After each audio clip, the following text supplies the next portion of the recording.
Welcome to the Jordan B. Peterson Podcast, Season 4, Episode 65. I'm Michaela Peterson. If you haven't heard, Dad is going on tour. Check tickets out at jordanbpeterson.com/events, and keep in mind there will be more dates added next week, like Canadian dates, which haven't been announced quite yet. For this episode, this is our first compilation highlighting the progress of the human race. Worth a listen, very positive.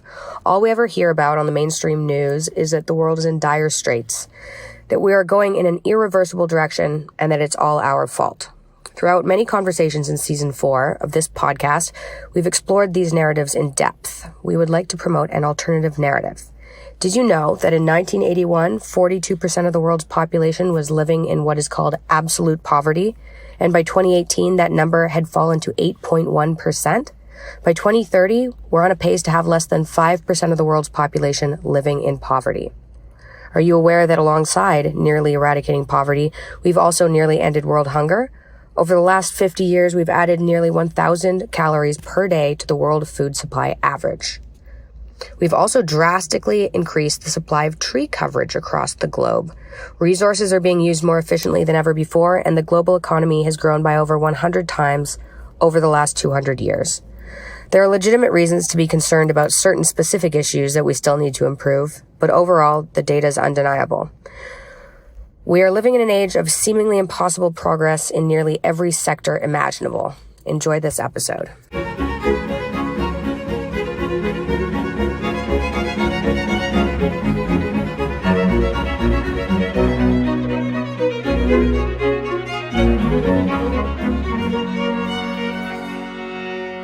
I mean, since the early 60s, we've doubled the human population, but we've slightly shrunk the amount of land we put under the plow every year.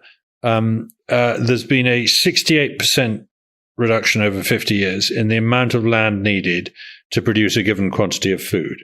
That's the most extraordinary phenomenon. It's basically the story of the Green Revolution. You make the case there, too, that without that occurring, and that is a concept, we should go into the Green Revolution to some degree because lots of viewers won't know about that, unbelievably, even though it's arguably the biggest story of the last 50 years in some sense. You know, you make the case that had the Green Revolution not taken place, and so that was partly a consequence of careful breeding of new foodstuffs like dwarf wheat and the manufacture of nitrogen-fixing fertilizers, we would have already used up land space equivalent to more than the entire Amazonian rainforest. We would have converted virtually all arable land on Earth into food production, and we haven't done that. And in fact, I believe now there are more trees in the Northern Hemisphere than there were 100 years ago. Oh, yes, definitely. I mean, the whole world is now reforesting fairly rapidly. When I say the world is net reforesting. Some places are still losing forest, but on the whole, places like China are gaining woodland at an extraordinary rate. Yeah, well, China has more woodland now than it did 30 years ago. Okay, next one. This is also stunning, shocking, completely unexpected. More land for nature. Who would have possibly guessed that? I read something the other day, too, and we could comment on this. The Sahara Desert has shrunk by 8% since the turn of the millennium. We've greened an additional 10% of the Earth's surface as a consequence. That's part of the same development, and that's only over the last 20 years. And it looks like it's a consequence of increased carbon dioxide. Perversely enough, the Sahara has actually shrunk. So I don't want to get into the carbon dioxide argument, but this is a whole different issue here. Tree cover loss gain from 1982 to 2016. So comment on that. Yes, I mean, one of the things is that one of the benefits of getting a little bit older, perhaps the only benefit of getting a little bit older, is that one gets wiser and one remembers all the stuff that we used to believe and take for granted, which have never happened and which were false. One of them was the expansion of Sahara. In the 1980s, I remember being absolutely terrified that Sahara was going to expand and swallow the globe. We, as kids, we were taught that as gospel. but Sahara is shrinking. It is also true that there is more foliage, which is more greenery. Plants are producing more foliage because of the CO2 in the atmosphere. CO2 is for another discussion, but the fact is that it's the basic fact of living on Earth that plants like more CO2 in the atmosphere. It's their food, which is why Norway grows tomatoes in hothouses that are filled with CO2, precisely because they want them to grow. And so plants like CO2, and foliage is increasing, but also the tree coverage of the world is increasing. I wrote this statistic down, thinking that we might talk about it.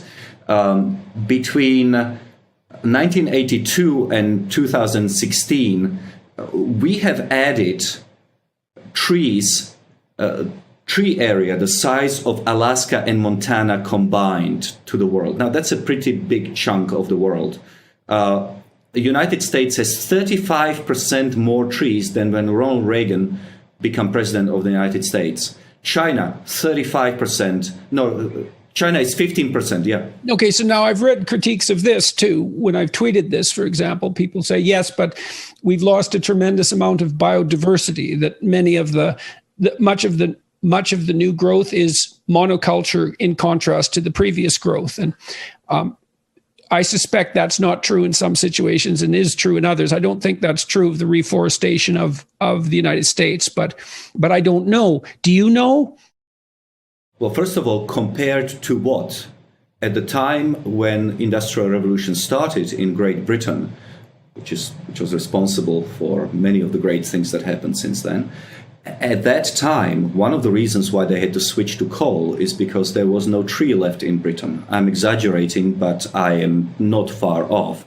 The tree coverage in Britain was just completely deluded of forests over millennia of forest destruction. Remember, trees were not only needed to keep you warm, but to cook your food, to make your furniture, to make your carriages, to make your weaponry. Everything prior to the modern era was based on trees. I'm exaggerating, but not too much. Trees. Now, so compared to what? We have destroyed a lot of the natural forest with its original biomass long time before the Industrial Revolution, which, by the way, used up coal, not trees. But today, most of our tree usage comes from the new forests, the forests that are planted for the specific purpose of being cut down for lumber, which then builds American and Canadian houses. It is very rare that the sort of wood that you see in the shops or that goes into productive activity actually has originated in the Brazilian rainforest. Right. So I guess the objection would be those aren't forests, they're crops. They just happen to be crops of trees. And I suppose, and biodiversity loss is obviously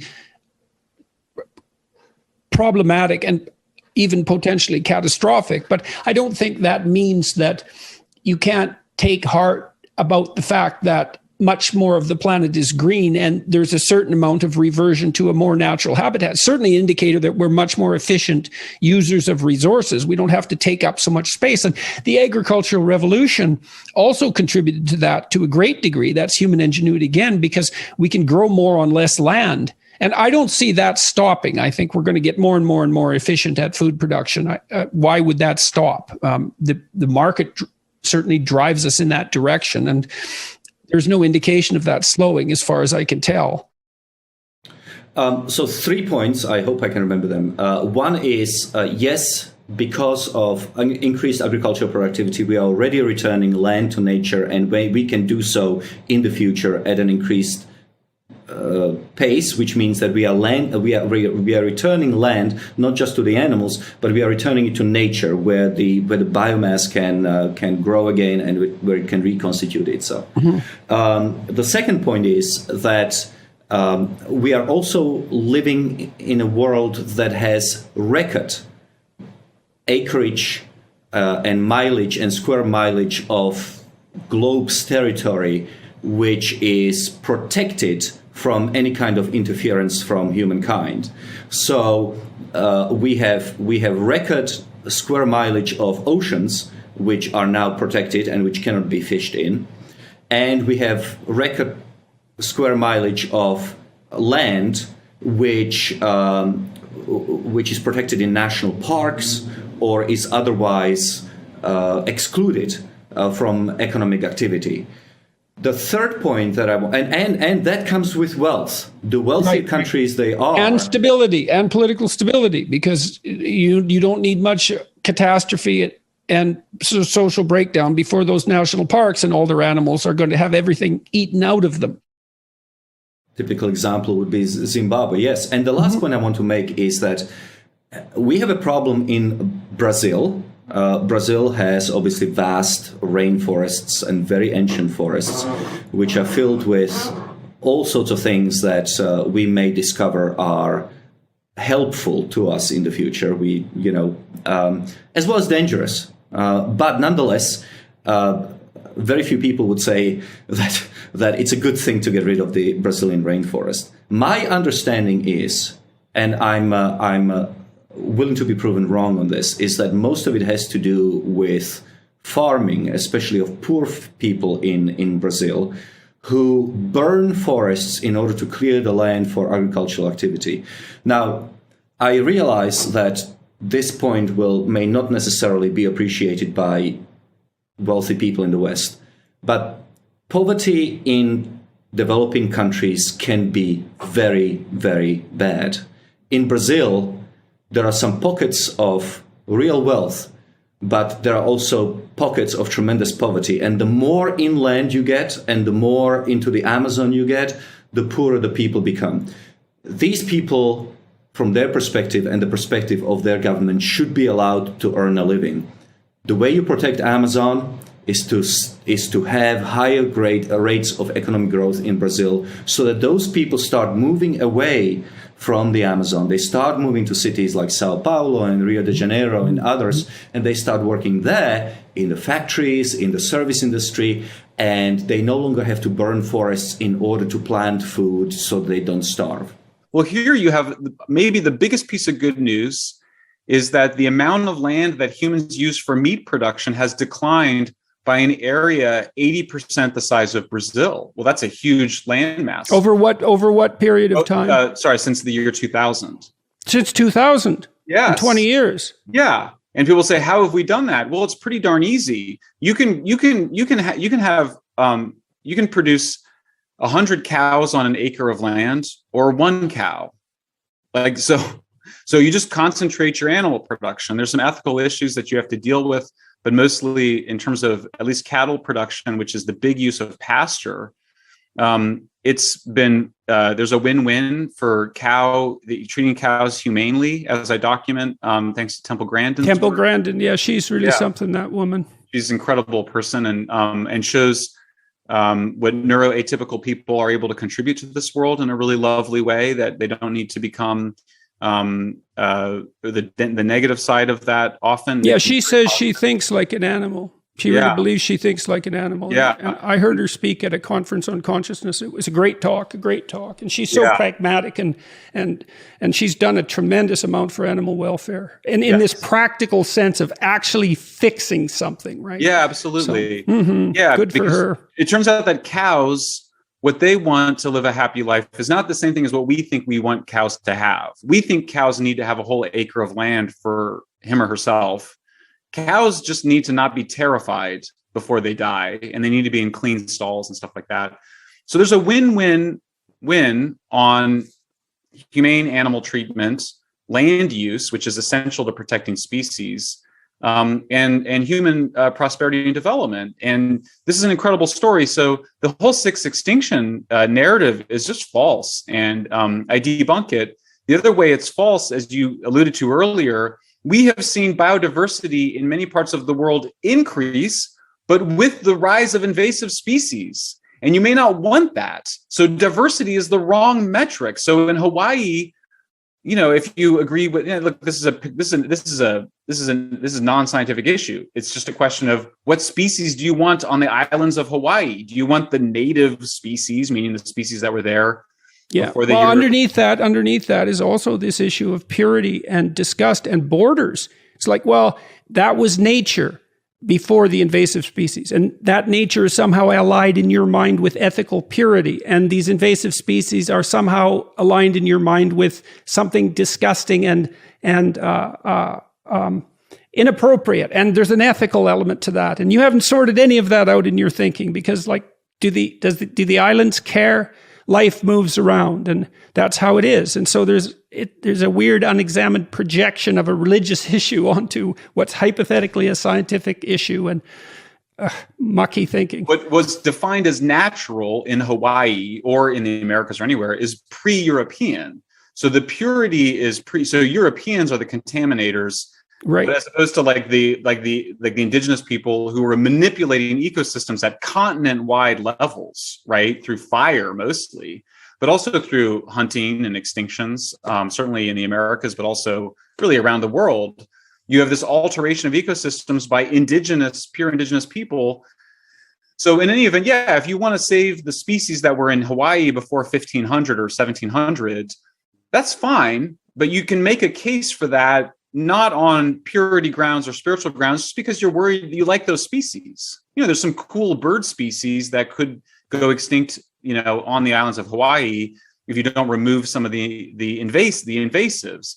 Fine. You're just manipulating that environment. You're doing it not out of science. There's no scientific basis for it. You're doing it because we like those species. And that's it. And that's where I get to at the end of the book, where I kind of go, I can't, if I show you a picture of an endangered mountain gorilla of Rwanda or the Congo, and I'm like, I want to save that gorilla. And if you're like, I don't care about that gorilla, that's a clash of values. There's no scientific argument I can make to saving those mountain gorillas. I think they're really beautiful and amazing, and they remind us of our common ancestors or whatever it may be. But there's no, that's not going to be solved by some scientific analysis. No, and we still have to, even if that is true, we still have to have a serious discussion at the policy and ethical level about what steps are being taken by hypothetically well-meaning ignorant Westerners who think in a low-resolution manner and whose thoughts are contaminated by unaddressed ethical concerns, asking poor people in developing countries to sacrifice their lives often to protect animals. It's like, well, first of all, that isn't going to work in the long run because they're just going to kill the damn animals. And that's exactly what you would do if you were there as well.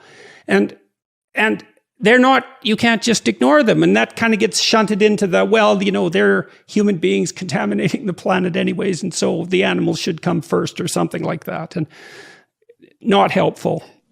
Urbanization, which you also regard and describe as a net positive. Well, you certainly get the synergistic effect of bringing together, right? I mean, look at San Francisco, the Silicon Valley. The urbanization of a genius population produces an incredible amount of innovation. So urbanization, everyone's moving to the cities. Yeah, I think that right now we have about 55% of humanity living in the cities already. So again, all of those people are obviously not living on land, which is a good thing. You remember Pol Pot, right? Cities are parasites on the countryside and should be eradicated. Well, that turned out to be spectacularly wrong in every possible way, as well as murderous. So it's a good thing for people to leave their rural environments and move to the city. Good thing, all things concerned. Yes, there are the network and synergetic effects that people living close together and exchanging ideas and similar companies existing next to each other, communicating and so forth, generates more economic growth. And look, the historical record is absolutely clear.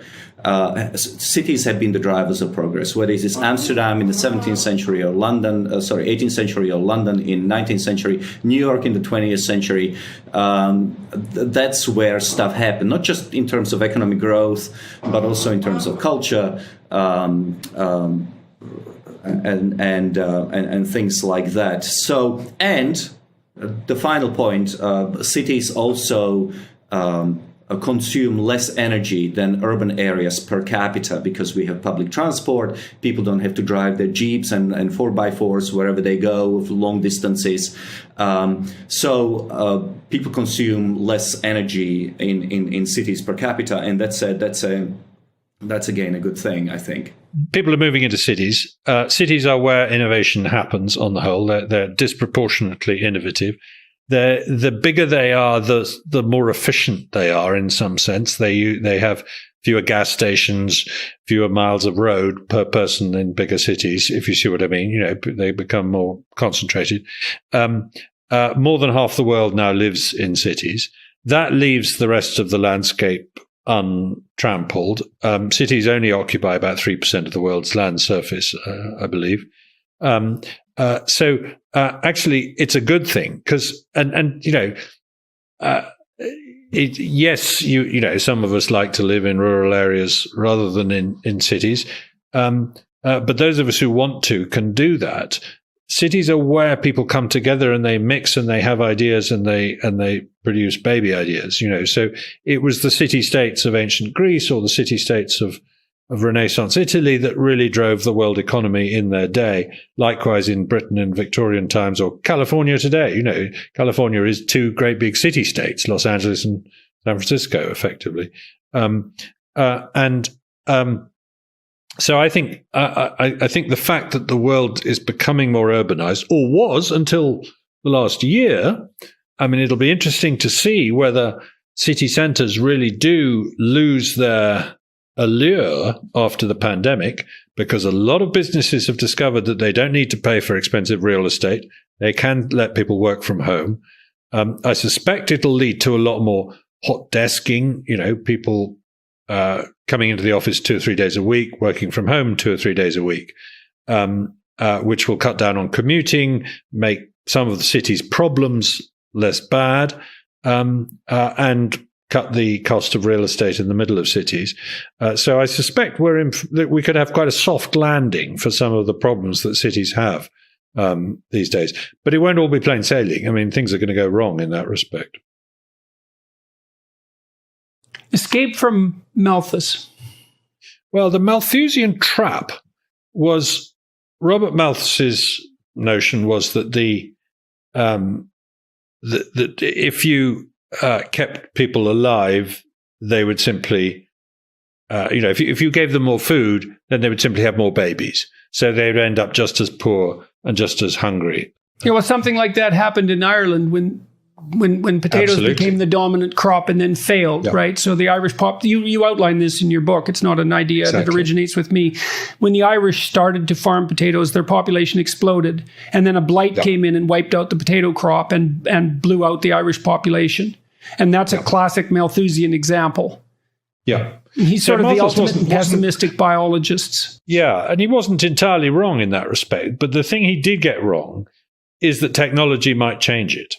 And we then moved to a world in which food became more and more productive. Babies stopped dying. We got better at keeping them alive. And weirdly, once they stopped dying, people started having fewer of them. And this is a phenomenon called the demographic transition that took us really by surprise. If you stop baby rabbits dying, they have more babies. But if you stop baby human beings dying, people say, right, I'm not going to try and have as many kids as possible in the hope that a few survive. I'm going to have 2 and try and get them through college. That's another thing that's occurred very, very rapidly in the last few generations that no one predicted, is that the rate of reproduction has plummeted, and increasingly across the world. It looks like as soon as you educate women, open up the marketplace to them and provide a modicum of birth control, as well as these other improvements in living standard that you described, that the birth rate plummets to below replacement. Yeah. No, and an awful lot of countries are going to have problems with below replacement fertility in this coming century, which means that you've got a very aging workforce, which won't be able to afford retirement because there's not enough working people and so on. So that's another problem you've got. But it's better than a population explosion continuing to the point where there's 20 billion people trying to live on a planet, which is what we were worried about 40 years ago. I think the projections now are that we're going to peak out at about 11 billion, something like that. That's the UN median projection, but a lot of people think it's overblown, actually, that the numbers, if you run the numbers with sensible, a lot depends on how fast the Nigerian birth rate comes down, as you said earlier. Right. But with a sensible assumption, we might not even get much past 10 billion. Well, it'd be really quite remarkable if an emergent problem for the latter half of the 20th century was that there was too many goods and not enough people. And that could easily be the case. That could easily be the case, especially not enough young people. So maybe the answer to Malthus is sort of hidden in some sense inside the presumptions you made in your book. So maybe we could posit as a general biological rule is if the rate of sexual reproduction of ideas exceeds the rate of sexual reproduction of human beings, then there's no Malthusian catastrophe. That's a very nice way of putting it. I think that is it's exactly the point I like to make. Yeah. Mm-hmm, mm-hmm. Well, it's possible. It certainly seems to me to be possible, given that we are clearly able to make more and more using less and less. So long peace basically means is that there are fewer conflicts since the end of the Second World War. The long-term trends seems to be toward greater peace. We certainly no longer have countries declaring war on each other, sending armies across borders to slaughter. Yeah, that seems to have almost disappeared completely, that idea. If I remember correctly, the last country to declare war was the United States on North Korea. I could be wrong on that, but I think I would love for that to be checked. And maybe you can put a disclaimer on your video that I got it completely wrong, but I actually think that happened. Anyway, so that no longer happens. Now, countries still invade other countries. Like, for example, Russia invaded Ukraine, the little green men who took Crimea. But I think it says something that even governments that still do these sorts of things do not declare war publicly because they're afraid of how humanity would react to that kind of activity. And so most of the conflicts today, in fact, all conflicts usually tend to be ethnic and civil wars, but they are not really conflicts between countries. Wars have become less deadly. They are smaller and less deadly. But please remember, this doesn't mean that, the past performance suggests future success. I mean, the world is still filled with nuclear weapons. And so... but it also seems, even on that front, it seems like certainly people are much less convinced that nuclear weapons will be used purposefully, especially in a mass annihilation, than throughout the 60s, 70s, and 80s.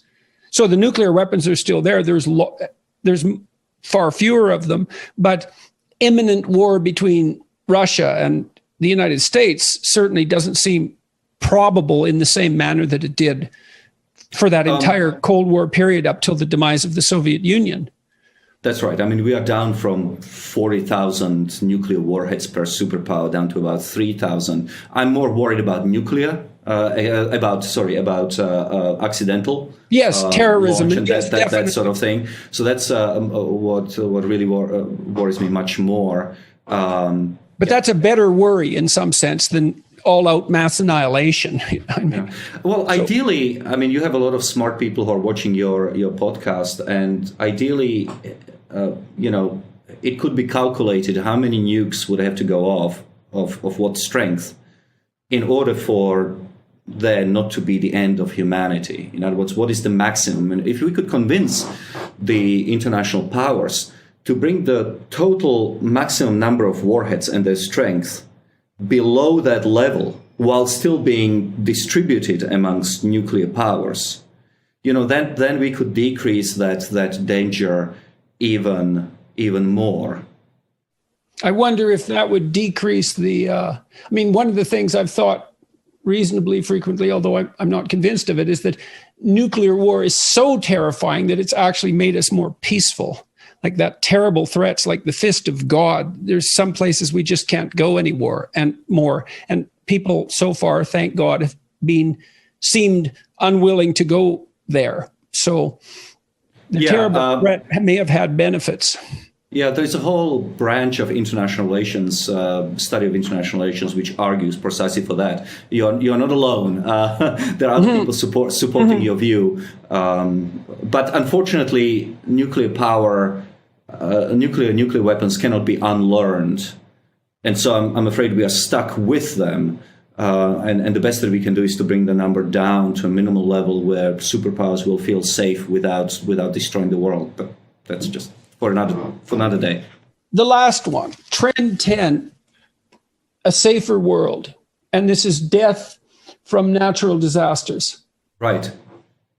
So this particular subject can be looked at from a number of angles. So one is that we are in this time of panic about existential threat to humanity from climate change and from the environment. And yet in the last 100 years, the number of people who have died due to natural disasters has shrunk by 99%. The two are incompatible. If we are moving to a world where millions of people are going to be destroyed by, oceans rising or crop failure or whatever, or tsunamis or earthquakes and whatever, why is it that due to natural disasters, have seen 99% decrease in human mortality? And the answer seems to be that partly we are richer and therefore we are able to build more sturdy dwellings, but we are also more technologically savvy so that we can predict where a hurricane going to strike and exactly when, so that people can escape from the path of destruction. And we can also detect earthquakes underneath the ocean floor, giving people on land more time to move to higher ground from a tsunami wave and things like that. So, and we're going to get better and better at all of that. And we are going to get better and better at it, yeah. So we're richer by far in terms of productivity and quality of products. And absolute poverty has declined precipitously. Commodity prices have fallen. We're not going to overpopulate the world in any cataclysmic sense. Everyone has increasingly more than enough to eat. There's more land for nature, and that trend seems upward. More people are moving to urban areas, and that's advantageous rather than disadvantageous. There are more democracies, and so we're better governed. We're more peaceful, and we're less likely to die from catastrophes. Yeah, I tend to try to squirm out of the optimist pigeonhole, because I'm not arguing for looking on the bright side and seeing the glass is half full, but rather just basing your understanding of the world on data rather than journalism. The problem with journalism being that it is a highly non-random sample of the worst things that have happened in any given period. It is an availability machine in the sense of Amos Tversky and Daniel Kahneman's availability heuristic, namely our sense of risk and danger and prevalence is driven by anecdotes and images and narratives that are available in memory. Whereas since a lot of good things are either things that don't happen, like a country at peace or a city that has not been attacked by terrorists, which almost by definition are not news, or are things that build up incrementally, a few percentage points a year and then compound, like the decline of extreme poverty, we can be unaware, we could be out to lunch about what's happening in the world if we base our view on the news. If instead we base our view on data, then not only do we see that many, although not all things, have gotten better, not linearly, not without setbacks and reversals, but in general, a lot better. And it also, paradoxically, because as I've also cheekily put it, progressives hate progress. But the best possible case for progress, that is for striving for more progress in the future, for being a true progressive, is, again, not to have some kind of foolish hope, but to look at the fact that progress has taken place in the past. And that means, why should it stop now? We know that it's possible.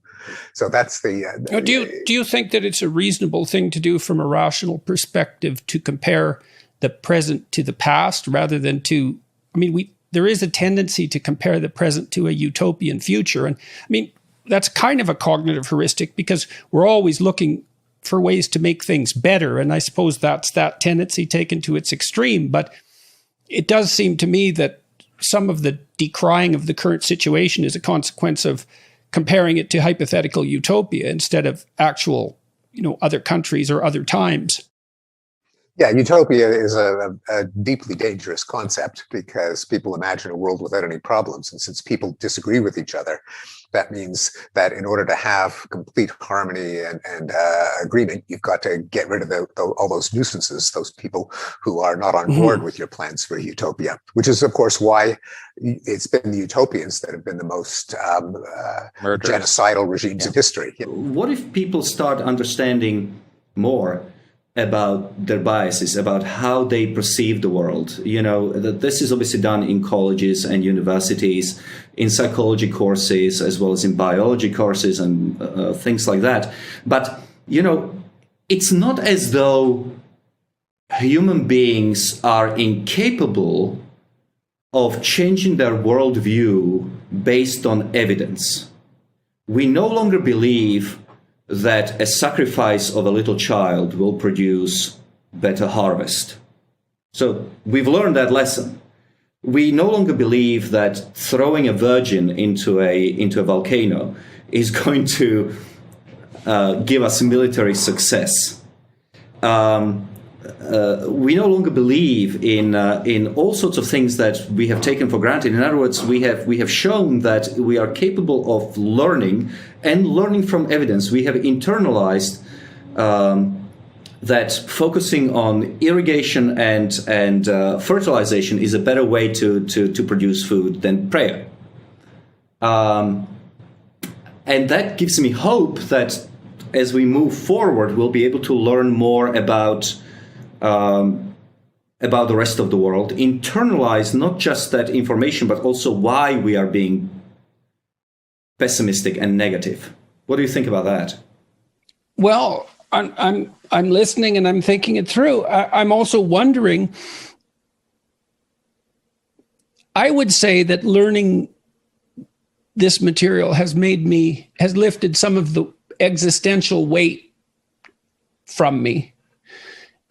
Things aren't as bad as they're trumpeted to be. In fact, they're quite a bit better, and they're getting better. And so we're doing a better job than we thought.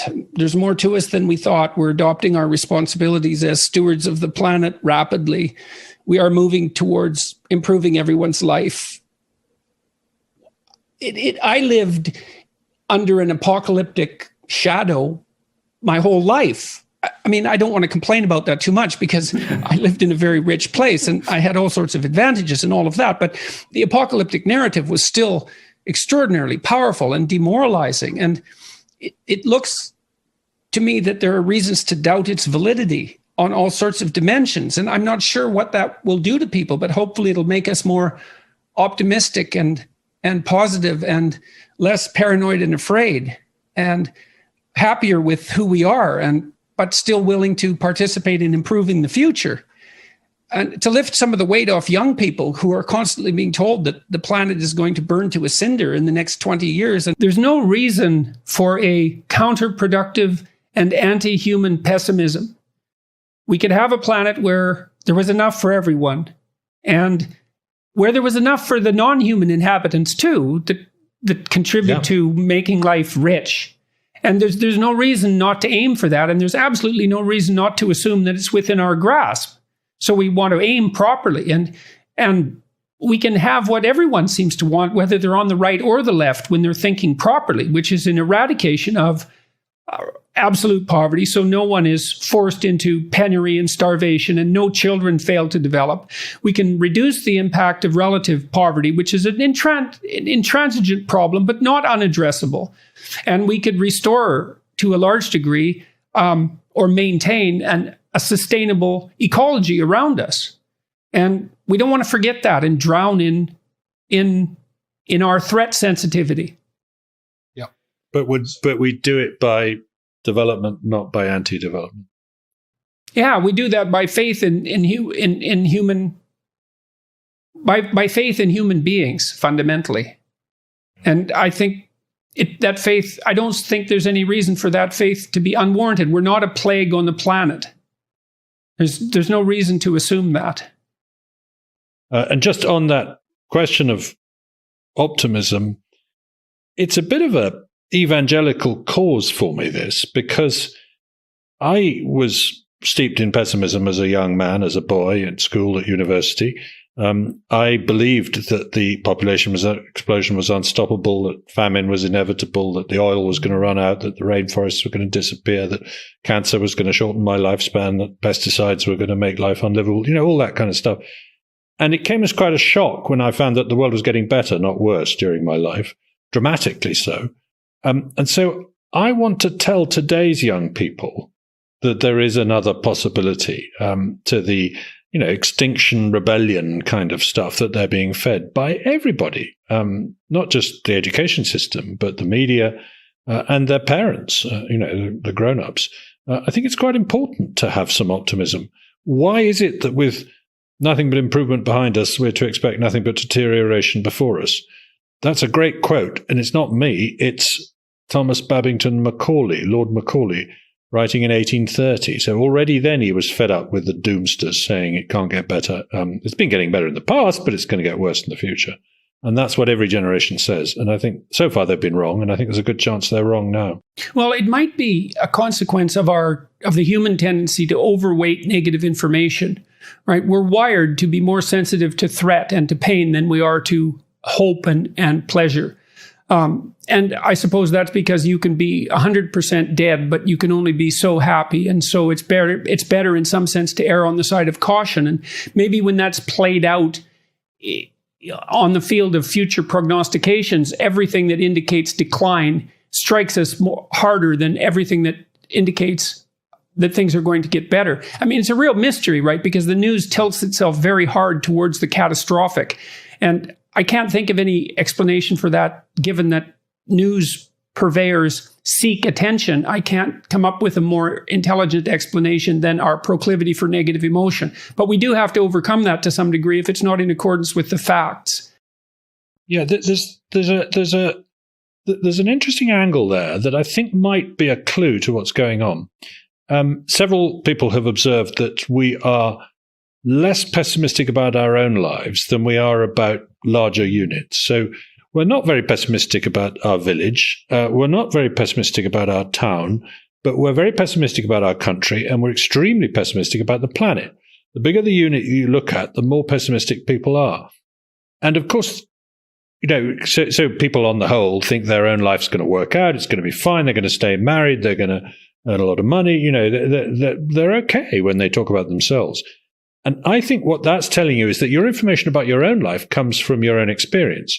Your information about the planet comes from the media.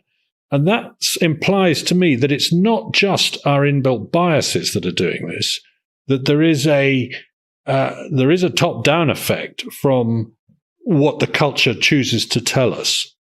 Do you have any sense of the motivation for that? I mean, I don't think it's unreasonable to assume that much of what drives the production of the news is the search for attention, the search for eyes. And you'd expect the news to evolve towards the maximally attention-grabbing form, right? And so apart from the ability to grab attention, can you think of any reason why pessimism is the sales item of the day from the perspective of the news companies? Exactly. And this is where my argument breaks down a bit, because it becomes circular. Because I say, yeah, you're right. The reason they're telling us bad news is because they know we're interested in bad news. That on the whole, we don't look at good news stories to anything like the same degree. So we're avid consumers of pessimism, and they play to that. But there's another phenomenon too, which is that good news tends to be gradual and bad news tends to be sudden. That's not always true, of course, but it surprisingly often is true. 168,000 people were lifted out of extreme poverty yesterday, and the day before, and the day before, and the day before. It's never newsworthy. Whereas 3,000 people were killed when an airliner flew into a skyscraper. That is newsworthy.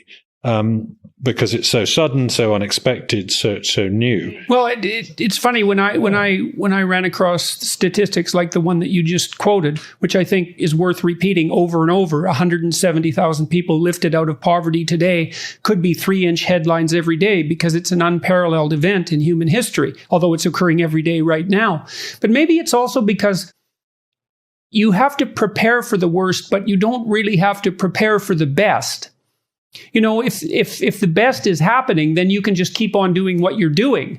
But if there's a flaw somewhere or an error, then maybe you have to make some changes in your behavior, and that might be another reason why we're prone to seek out negative information. And does that explain why we're loss averse to the extent we are? Well, I think so. I think it's the same phenomenon. So, anyways, the point is that, or one of the points is that despite the potential adaptive utility of being more sensitive to negative information, it can really get out of hand, right? Because it can precipitate, say, a nihilistic attitude with regards to the future, or depression, or high levels of anxiety, or resentment, or even hatred of humanity, for that matter, if we're the destructive species that we're always made out to be. And so it still seems to me that work that concentrates on demonstrating from a historical perspective how much better things are getting is very much worth putting forward. There's a word I want to introduce to the conversation at this point, which is Panglossian. People sometimes accuse me of being Panglossian. Dr. Pangloss, as you remember in Candide, in Voltaire's novel, is someone who says he's a caricature of Leibniz, and he says that all is for the best in the best of all possible worlds. And yes, Lisbon has been destroyed by an earthquake, but that must have been because they were evil people, because God wouldn't do a bad thing. And it's a very silly argument, and it's being lampooned by Voltaire. But actually, the people who say that now are not you and me. We're saying, good as this world is compared with what it was, it's a veil of tears compared with what it could be if we press on. We're not saying we've got to the best possible world. We're saying let's keep going. Forget about the pessimism. Forget about the policies that pessimism would drive. We could make the assumption that we can have our cake and eat it too. We can eradicate poverty. We can constrain relative inequality to the point where societies are stable. And we can produce a massive increment in environmental quality. And all that's within our grasp if that's what we want within the next 100 years. We're right now talking about how the West, or the rich part of the world, thinks about this problem. Most people in the rich world actually think the future is going to be a lot worse off, which is one of the reasons why global warming fits into that whole pattern. I think it's wrong. That's also what the model said. That it's even what the UN climate panel says, but that's how people feel.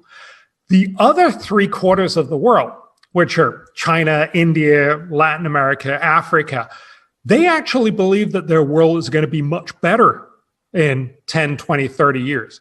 They have this future belief that you were just talking about from out of the Second World War. They are not going to say, yeah, we're going to do strong climate policy and become poor. They want to mostly become middle-income countries and maybe even rich countries eventually. They will want to do this. So what will happen is both that we're leaving ourselves in the rich world to become much more infighting and much less well-off than we otherwise would be, and that we're actually seeing the other 3/4 of the world just simply running, possibly even ahead of us, but certainly running ahead without looking at the same kind of problem. So it does go down to basic principles. It's like, do you believe this is a problem that can be solved by intelligent, well-meaning people who are doing central planning? And I've toyed with those ideas and worked on UN committees that are devoted to what are the UN Millennium Goals. And I looked at how that central planning was done, and that's an interesting story in and of itself, because it isn't even cabals of experts. So this committee I was on was composed of, ex-presidents and prime ministers and people like that from all over the world. And so you think, well, they have some political and economic expertise. They're putting together the new vision of the UN for the new millennium, let's say. But those aren't the people who are actually making the decisions, because they're completely occupied. They already have lives that are absolutely full. So then the decision-making power falls down the bureaucracy until it lands on the shoulders of someone who has spare time for one reason or another. And they make the decisions in the name of that person. And then all those decisions are aggregated, and there isn't anybody who's in some sense taking central responsibility for that. So the document that I worked on to begin with looked like it was written by people who were stuck in the 1980s. It was all Cold War ideology, essentially, the Northern Hemisphere against the Southern Hemisphere. And so we just stripped all that out. We just took it out. And the reason we were able to get away with that was that we rewrote it. And no one else wanted to rewrite our rewrite. And so it just stuck. And then there was these 200 millennial goals, essentially. And I looked at that and I thought, well, why those goals? And the answer was, well, there was constituencies of interest for each of those goals. And then I thought, well, we need to rank order these because there's no bloody way we're going to do all 200. And there was no rank ordering. And the reason for that was it would upset all the constituencies. And I thought, well, you get this weird aggregation of things we need to do. And then the impossibility of rank ordering, that means you don't have a priority. Like, what's the most important and how do you decide that? Well, that problem just wasn't addressed at all. And so it was an object lesson in how these sorts of things work. It was central planning, but it was so dysfunctional in some way.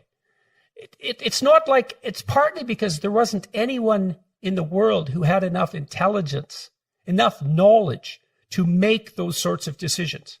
No one exists like that. One of the things you drive home continually is that there are real costs to getting this wrong.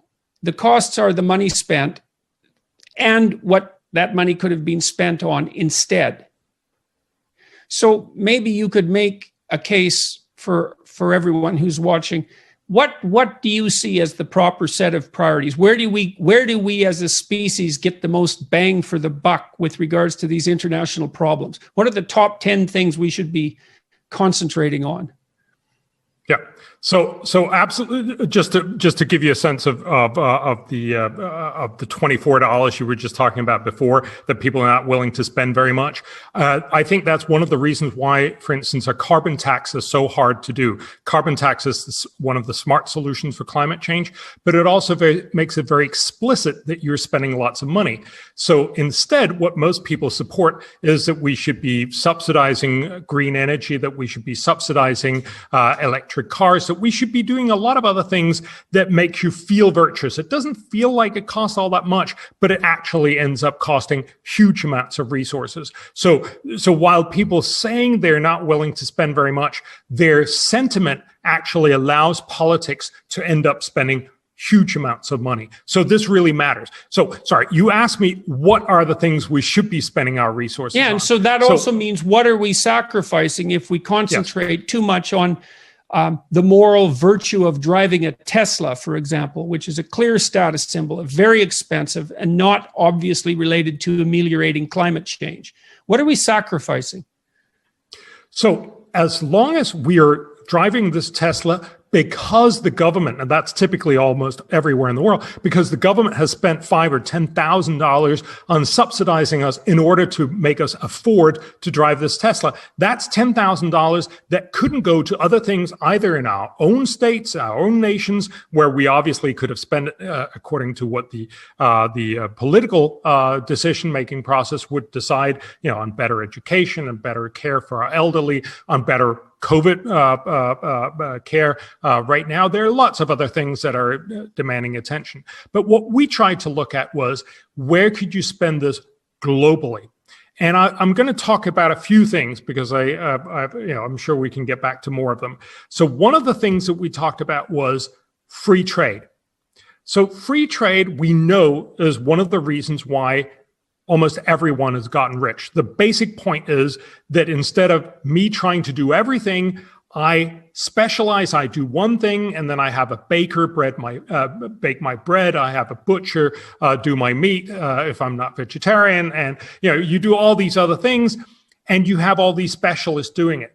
Having it on an international scale means even more opportunity to have smarter people do what they do best for everyone else. And that's why we've gotten rich. That's why China has lifted about, 700 million people out of absolute poverty over the last 30 years, which is one of the biggest achievements in the world. And it's impossible not to be very, very impressive just simply on the humanity of that project.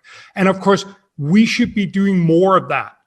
But unfortunately, we have for a variety of reasons, Trump is obviously a big part of this, but it started way before Trump. The resentment towards free trade, the sense that this was wrong, has not only meant that many people in the rich world has become less better off than they otherwise could have been, but it's also meant that we have left a lot of people, especially in Africa and South Asia, much less well off. We should be spending some of our resources on making sure that we get more free trade, not less free trade. How do we do that? How do we do that effectively? And the simple way that we do that, unfortunately, is by subsidizing agriculture. So one of the most vested interests against free trade has turned out to be agriculture. It's agriculture in the EU and the US, Japan, many other places, because they don't want to have that competition. Look, from a private point of view, I understand that. If I was a farmer, I wouldn't want, cheap agricultural produce come in and essentially eradicate my business model. So we need to recognize that we need to subsidize these people. We probably also need to subsidize other people, the people who would otherwise have lost their jobs. So there's an enormous amount of money that needs to be spent. Okay, so I got confused there, Bjorn. I got confused. Are you speaking about eradicating agricultural subsidies in the West, or are you speaking about subsidizing agricultural productivity in third world countries? Or I missed the mechanics there. So sorry, I'm talking about subsidizing the people who would otherwise block more free trade. So this is basically subsidizing rich Western farmers to make sure that they're okay with more right. So if their livelihood trade is endangered by the necessity of allowing for competition on the agricultural market, you just buy them out, like you might do with fishermen who are overfishing the ocean. Yes, exactly. And this is not perfect by any means, but it's a way to actually solve the problem of getting more of the stuff that will help humanity. Any idea what the benefit is of that compared to the cost? And is that calculable? Yes. So we made the estimate that for every dollar you spend on these subsidies, you will help the world about $2,000, basically because you can generate an enormous amount of internal growth. So we estimate that you could actually make every person in the developing world about $1,000 richer per person per year in 15 years.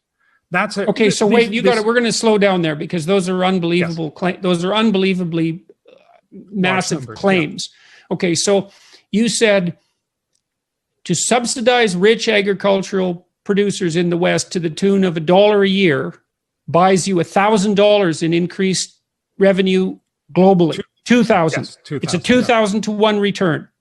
Yes.